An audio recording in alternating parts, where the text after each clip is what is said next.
His list of achievements is so long, it would take me all day, and we would be here forever if I were to enumerate them. So briefly, he has worked for the US government, has founded this company, and since then has been involved with a lot of philanthropic activities.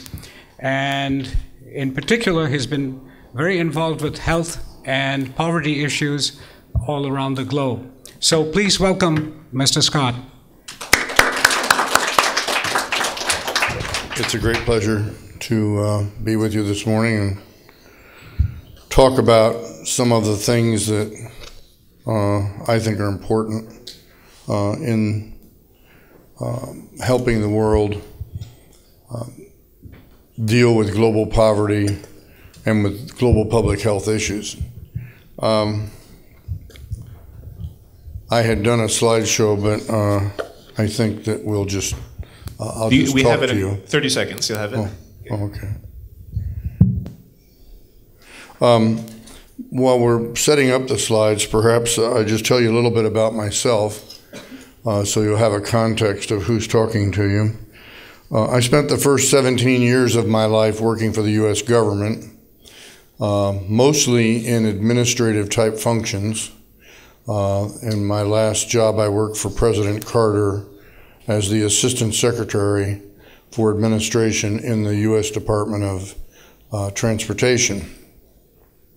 After leaving the government to start a company, I spent the next 17 years in the business world, mostly in high technology, and as the moderator has indicated, probably the most well-known business venture in which I was engaged is a company called BEA Systems. BEA Systems became the 12th largest software company in the world and had offices throughout Europe and the Far East, as well as throughout the United States. I retired from BEA about 14 years ago, so I'm kind of in a third 17-year slice, and I have spent the last that period of time doing two things: investing in small high-tech startups and involving myself in issues having to do with global poverty and global public health. In the course of that time, I started 4 different NGOs. It's kind of a running joke in Washington. They call me a serial founder of NGOs. The most prominent of those is an organization called the Center for Global Development, which is probably the best known think tank in the world with respect to issues of global poverty. And the main role that CGD tries to achieve is to develop policies that instruct the rich countries how they should better interact and involve themselves with the poor countries. And it's not an easy thing because there's not a lot of unanimity of view as to just exactly what those policies should look like. Those policies involve issues such as trade, public health, governance, rights of women, investment, foreign aid, and a wide range of, thank you very much, and a wide range of other issues that have to do with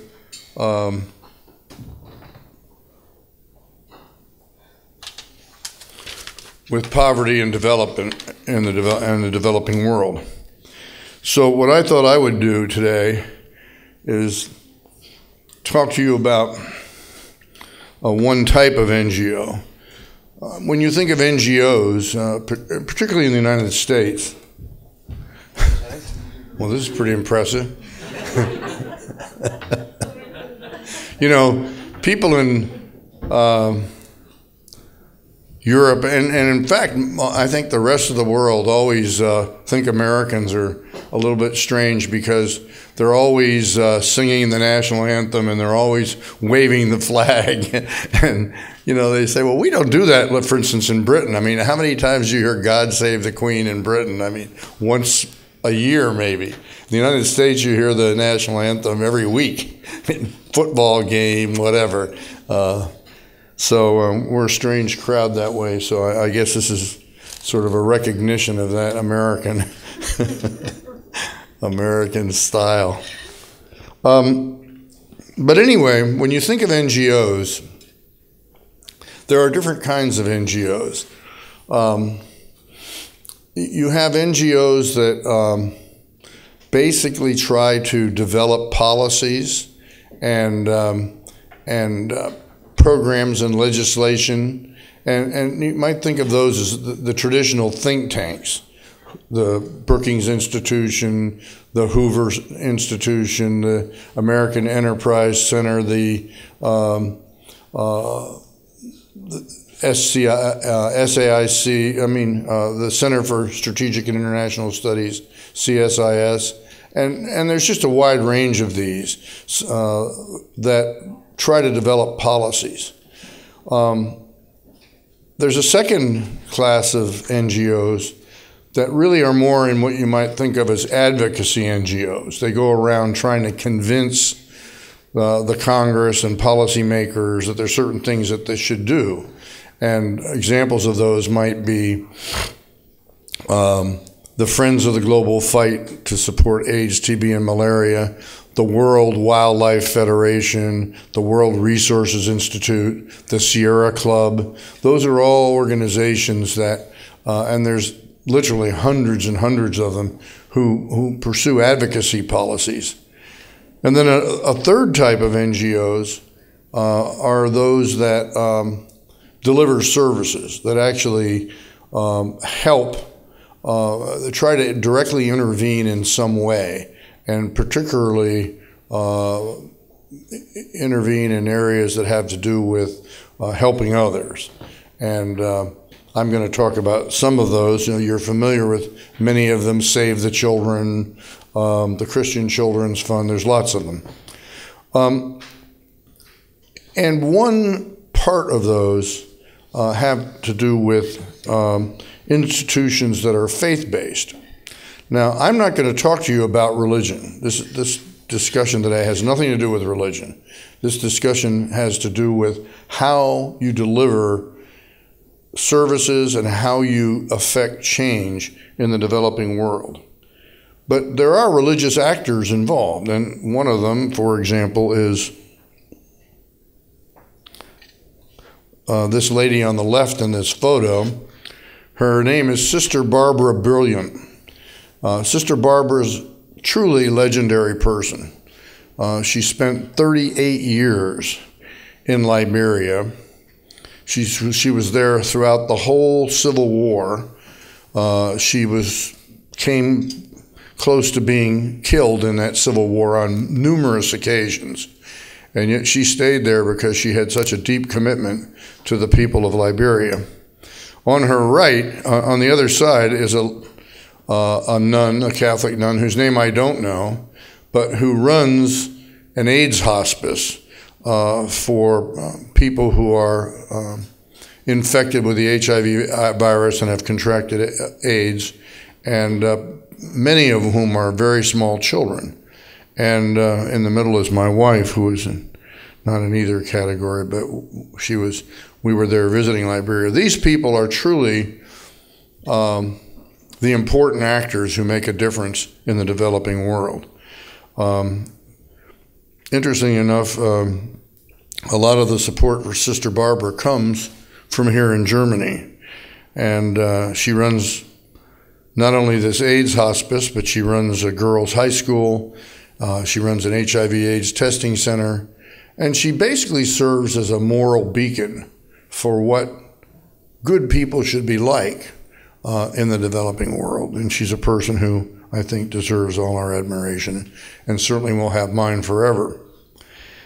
The whole tradition of aiding the less fortunate is a very widely held cultural and religious virtue. In the Christian tradition, you'll see several times in the Jewish tradition, Genesis, Deuteronomy, Matthew 25, if you do it for the least of those, you do it for me. Islam, Hinduism, nearly all the world's religious traditions have this idea that it is a virtuous thing to help others who are not as well off as we are. And for that to be a cultural value that promotes itself even in the secular world, which, as you will see in many secular countries where religion is not strongly, a strong movement, this value that has its basis in religion is very well ingrained, and you'll see that in the Scandinavian countries. You'll certainly see it in the United States. Well, why do people think they need to do this anyway? Well, if you think about the state of the developing world, 55% of the people in that world live on less than $2 a day. The median per capita income in the United States is 28 times that. There's about 780 million people in the world who lack access to safe drinking water, and about 2.6 billion lack adequate sanitation. And yet, the average American family uses about 400 gallons of water a day. It's extremely wasteful. And as many of you know, the world is rapidly heading toward a global water crisis. And this issue of how we husband that global resource is a very important issue. There's also more bad news. Millions of people die from preventable and treatable illnesses every year. About 7 million children never reach their 5th birthday. 1/2 of these early childhood deaths are caused by treatable diseases, pneumonia, diarrhea, and the 3 big killers are HIV, malaria, and tuberculosis, and you can see the numbers. They're very significant. The U.S., because of its richness and because of this strong tradition I've spoken about, is the largest provider of official development assistance in the world. About $30 billion a year is provided by the U.S. government. We Americans might feel good about that, but the fact is it's a much smaller percentage of our GDP than most European countries. Most European countries actually give a larger percentage of their GDP to the developing world in the form of official development assistance. But nevertheless, $30 billion is a fair amount of money. But what's interesting is that private philanthropy and NGOs actually give more in the aggregate in the U.S. than the U.S. government does, $39 billion. And you can see how that breaks itself out. Charitable foundations gave about $4.6 billion, private and voluntary organizations gave $14, religious organizations gave $7.2, and corporations gave about $7.6. But that's a stunning statistic. And that statistic is not matched anywhere in the world, or not even approached. So the importance of NGOs and the importance of voluntary organizations just cannot be overestimated. So I just want to talk to you a little bit about what I think is the unique role the faith community plays in that picture. And why is it important anyway? Well, faith institutions are a constant presence throughout the world, and particularly in the developing world. If you move around Africa, you go into a small village, that village may not have electricity, but the chances are extremely high that it will have a place of worship or two, either a church or a mosque or some other place of worship. It's a very strong global tradition. Faith leaders are influential. When they speak, the people in their communities listen to them, and they take the values on that the faith leaders promote. And interestingly enough, the faith leaders are very effective at getting, they can be used as a vehicle for shaping their values so that they pass those values on to members of the community. I list here a number of things that, if broadly adopted, can make a huge difference in the quality of people's lives. And the one I put first is the education of girls. There's no single thing in the world you could do to help the developing world that is more significant than the education of girls. All the statistics show if you educate girls, and particularly if you get them through secondary school, their chance of being battered in a marriage goes down. Their chances of contracting HIV/AIDS goes down. Their opportunity to earn a living beyond the $2 a day poverty line goes up significantly. And all their health indicia improve. So, and peace tends to be much more prevalent in areas where the education of girls is high.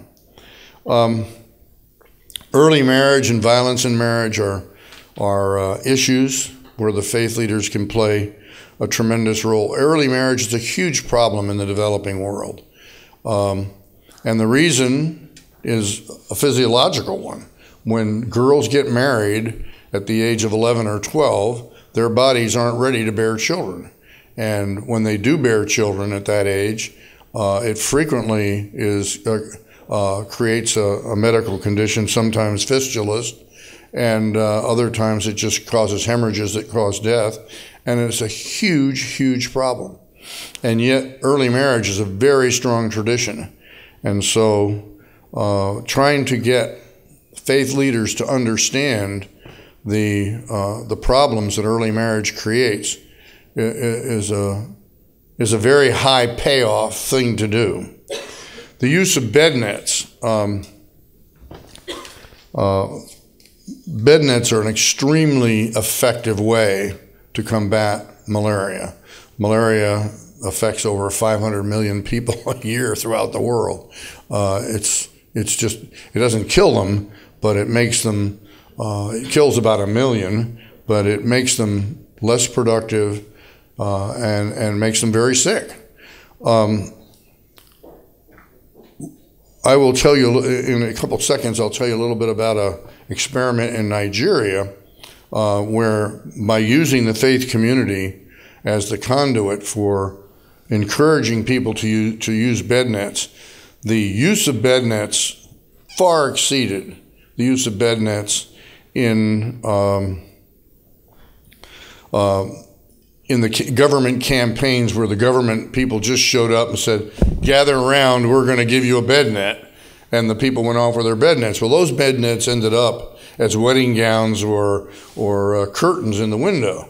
And the curtains in the window wasn't such a bad thing because the malaria, as most of you know, the modern bed nets aren't just nets. They have insecticides embedded in the fabric, and if the mosquito lands on that net, the mosquito dies. So the curtains in the window is not such a bad idea.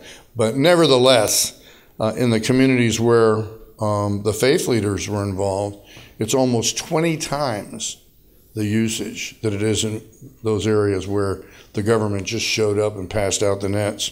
Use of condoms, which of course is a huge challenge everywhere in the world, but particularly in the developing world, is very much enhanced when the faith leaders speak in favor of it. And along the same lines, the whole issue of male circumcision. It turns out, by a strange curiosity, that males who are circumcised have a far lower potential to pass on the HIV/AIDS virus as uncircumcised males. And it has to do, I think, with enzymes and stuff like that, which I won't get into and which we don't need to talk about here today. But the fact is that male circumcision is one of the easiest and most effective ways to slow down the spread of the HIV infection. Female genital mutilation, as you know, is a practice that is widely followed in many countries. And again, we've had quite a bit of success in explaining to faith leaders why this is a injurious thing for their daughters. And once they get it, they become zealous promoters of stopping that practice. And finally, the whole issue of sugar daddies. I don't know if you know what that means, but in many countries, young girls are preyed upon by older middle-aged men, buying them, electronics and cell phones and things, and basically buying sexual favors. And as a result, girls in these developing countries who are between the ages of 18 and 25 have an HIV infection rate which is like 4 times boys who are in the same age group, simply because the older men are preying on them. So these are examples. These aren't the only ones, but these are examples of concepts and values where, if the faith leaders are persuaded and educated, the considerable beneficial impact can result in the public health sector. One of the organizations that is, I think, doing extremely good work, and which I had something to do with, it's called the Center for Interfaith Action on Global Poverty.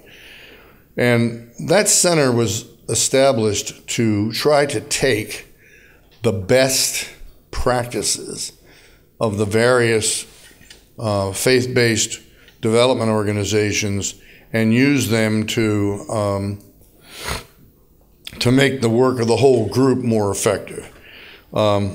In Nigeria, we did an experiment. We went to Nigeria to see how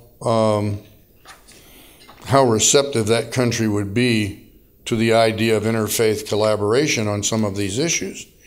And most of you probably know this, but I should just at least say it anyway. Nigeria is the largest country in Africa. 25% of all Africans are Nigerians. And Nigeria's religious makeup, it's a very religious country, and its religious makeup is quite interesting because it's just about exactly half and half Christian and Muslim. And as a result, there's been tension in those communities and issues between those communities.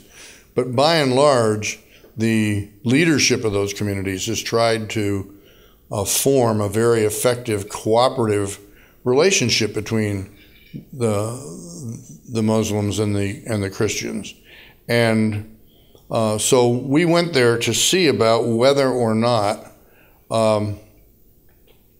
there was an opportunity to help the government. It turned out at that time the World Bank and the Global Fund were giving over $1 billion a year to Nigeria for its malaria control programs. So we wanted to see if getting the faith leaders trained would be an effective way of, improving the effectiveness of this malaria control program. So we approached these two fellows. The one on the right with the colorful outfit is the Sultan of Sokoto. He's the spiritual and the spiritual leader of the Muslims in Nigeria. And the fellow on the left is John Anayakin, the head of the bishop of the Roman Catholic Church. And it's truly inspirational to meet people like this. The Sultan is a former major in the Nigerian army, and he's a very sharp guy who really knows a lot about how to organize and how to get things done. And the bishop is a terrific person who is the kind of person you really want to do business with if you're doing business with the faith community. Bishop Anayakin, we went to see him, and we did not have access to the Sultan.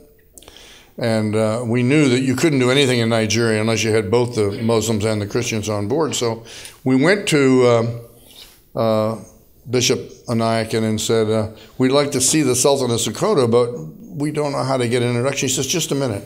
He got out his cell phone and he calls the Sultan on his cell phone, private cell phone, and the Sultan picks up on one ring. And he says, these folks would like to help us with the anti-malarial campaign, and they would like to talk to you about putting together an interfaith initiative in Nigeria to do this. And the Sultan invited us in, and we were there within a day. And the result has been the creation of the Nigeria Interfaith Action Association, which has been extraordinarily effective. So this has nothing to do with religion. This has to do with people caring about the people in their country and wanting to collaborate to make things better for people who have the potential to suffer because of either health issues or poverty issues. These are some of the other faith-based organizations with which the Center for Interfaith Action collaborates. Catholic Relief Services is probably the biggest faith-based NGO in the world. They're extremely effective. When the President of the United States announced PEPFAR, and I don't know how many of you know what PEPFAR is, PEPFAR was the program George Bush initiated to devote $15 billion to combating AIDS in the developing world, mostly in Africa, but not entirely in Africa. And they started that by giving a $300 million contract to Catholic Relief Services. Catholic Relief Services turned around and gave contracts to a variety of different faith-based organizations, not Roman Catholic-based, but other faiths. And it became a very strong basis for the testing programs and treatment programs that followed. Islamic Relief is a tremendous organization. It works throughout the world in 30 countries. Islamic Relief has grown dramatically in the United States and is one of the more effective. World Vision does community-based work in about 100 countries. It's a multi-billion-dollar operation, and it's mostly child and family-centric.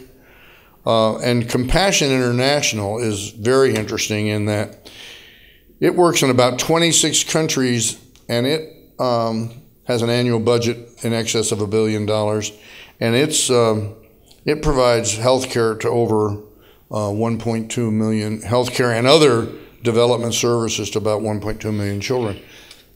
Compassion does this in churches and mosques, and even though it is a evangelical organization, it goes into, for example, countries where the Anglican Church is the dominant church, like Uganda as an example, and works with other churches. They do promote their religious point of view, but the main purpose is to help children have a healthy and productive life. And to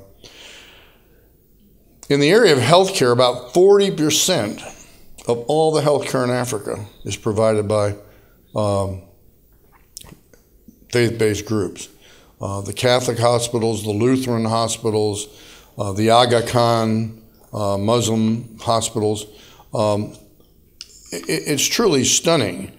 And yet, the Global Fund, which over the last 10 years has spent almost $23 billion, has only allocated about 5% to faith-based institutions. The reason for that is that the decisions as to how the Global Fund's money are allocated are made by committees that are dominated by the governments of various countries. And the governments take the view that the faith-based institutions will be able to raise money from their loyal flock, and therefore they don't need the Global Fund money. I think that's a very short-sighted view, but it does show you the uphill battle that the faith-based institutions have to overcome to provide the services they provide.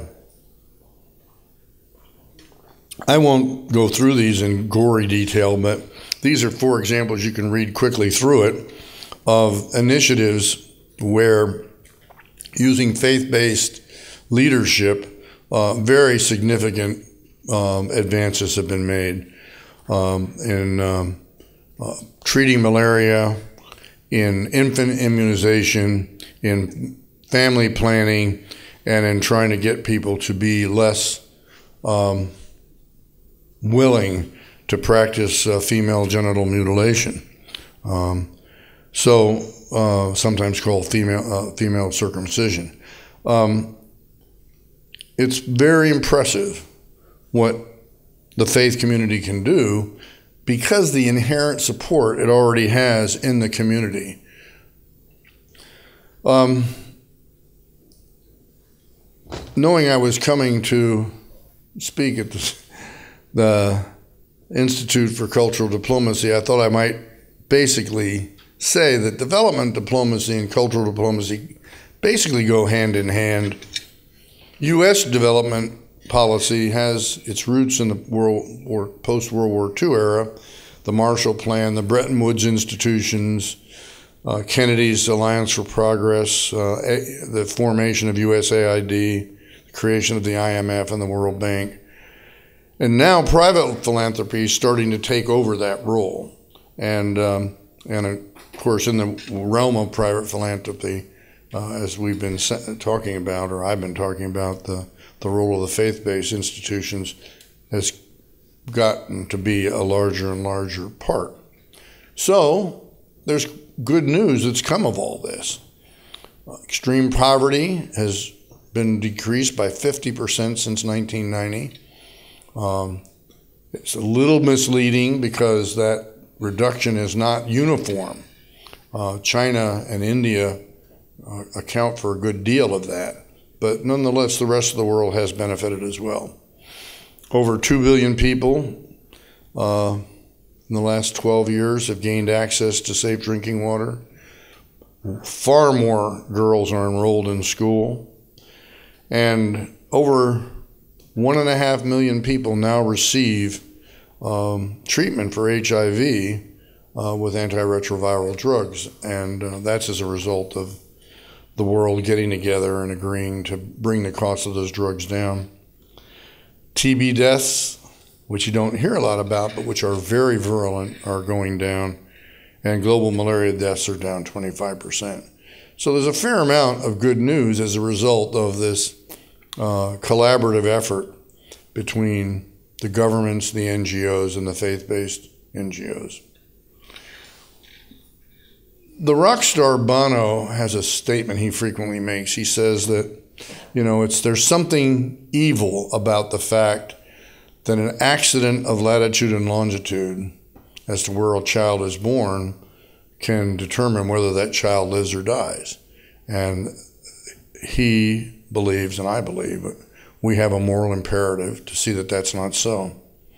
So that's what drives civil society, and that's what drives faith institutions. And my basic message is they're to be taken seriously and supported if we want global development good news to continue. Thank you very much.